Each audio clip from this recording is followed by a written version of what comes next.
EV Unnikrishnan Kasaragod നിന്നും.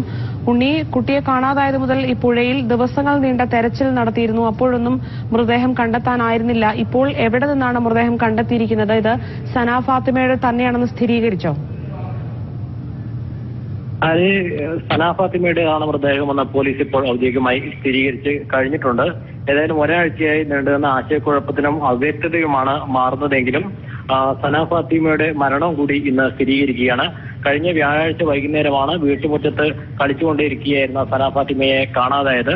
വീടിന് മുറ്റത്തുകൂടെ ഒരു കുഴൽ ഉണ്ടായിരുന്നു. മലഞ്ചെരുവിലെ വെള്ളം പുഴയിലേക്ക് ഒലിച്ചു പോകാൻ വേണ്ടി സ്ഥാപിച്ച കുഴൽ, അതിൽ കുട്ടി വീണിട്ടുണ്ടാകാം എന്നതായിരുന്നു ആദ്യ നിഗമനം. പക്ഷേ തെരച്ചിലിൽ കുട്ടിയെ കണ്ടെത്താൻ കഴിയാതിരുന്നതാണ് മറ്റ് ആശയക്കുഴപ്പങ്ങളിലേക്കും മറ്റ് സാധ്യതകളിലേക്കൊക്കെ തന്നെ പോകേണ്ടി വന്നത്. ഇപ്പോൾ നേരത്തെ തെരച്ചിൽ നടത്തിയ പാണത്തൂർ പുഴയുടെ 2 കിലോമീറ്റർ താഴെ ഭാഗത്ത് പവിത്രം കയം എന്ന വെള്ളം കെട്ടിക്കിടക്കുന്ന ഒരു സ്ഥലത്താണ് തദ്ദേശവാസികളും നാട്ടുകാരും ഒക്കെ തന്നെ നടത്തിയ തെരച്ചിലിൽ സന ഫാത്തിമയുടെ മൃതദേഹം കണ്ടെത്തിയിരിക്കുന്നത്. ഉണ്ണി, കുട്ടി എങ്ങനെ പുഴയിൽ എത്തിപ്പെട്ടു എന്നത് സംബന്ധിച്ച് പോലീസിന് ഇപ്പോൾ കൃത്യമായ ഒരു ധാരണ കിട്ടിയിട്ടുണ്ടോ?